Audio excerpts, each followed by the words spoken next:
Content warning, today's episode includes discussions of suicide and mental health. I remember this one particular week, it was absolutely horrific. We had 4 suicides in 1 week in our neighborhood. And the ramifications of that just on those who were remaining was horrific, absolutely horrific. And that sense of hopelessness and desperation to be able to break out and go back to some sort of normality became very, very real and quite scary, to be honest with you.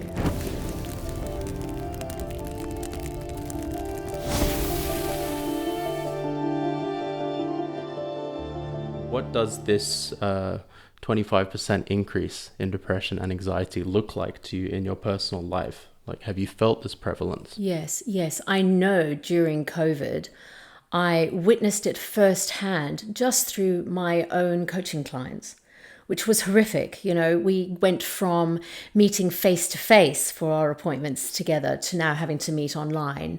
And that shift alone was extremely challenging for some of my clients to have to navigate, especially those who thrive in the company of other people. And of course, you know, our first episode of this season, we unpacked isolation, and that was certainly one of the heavier impacts, all right, in terms of symptoms of depression. And with transitioning into working with your clients online, what's like the difference in the small things? You know, when you're physically in the room, you can pick up signs and signals from body language when you're face to face that you just can't pick up when you're on screen, all right? And it's almost like you have to push that little bit harder when you're conversing online than you need to when you're in the room face to face with one another. You know, asking the question initially, how are you doing today? And being brushed aside, yes, I'm doing okay. When online, it can actually easily be misconstrued that they are doing okay, when actually they're not doing okay. And had we have been face to face in the room, I would have prodded that little bit further and gone, are you sure about that? You know, just because you can pick it up. So having to proactively push that little bit harder with my people online, you can hide it better when you're on a camera, when you're on screen, than you can when you're in the physical room with a loved one. I didn't just notice the impacts, particularly depression, in my clients online during COVID, but observed it in our community. My husband and I are part of a neighborhood WhatsApp group, and that honestly was a lifeline during COVID. But what was once used as like a neighborhood watch and just a checking in with one another throughout the course of life, it became quite heavy, you know, during COVID, because people were expressing their fears and their concerns on this group chat that would only become exasperated because everyone in the group chat was feeling exactly the same thing. And so it was as if this heaviness began to expand on this chat, and there was no escaping it because we all were in the same boat, right? I remember this one particular week, it was absolutely horrific. We had 4 suicides in 1 week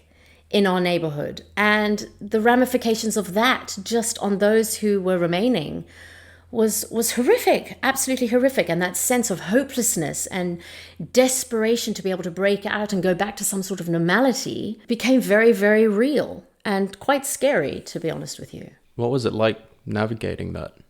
Like, that's a completely extreme situation that's so far removed from any conceptions of normality prior to COVID. Yes. That you would be in a neighborhood group chat and experience something as tragic as that in such a short time period. Absolutely. What was it like navigating that, and what does that kind of say about how real this 25% increase really is?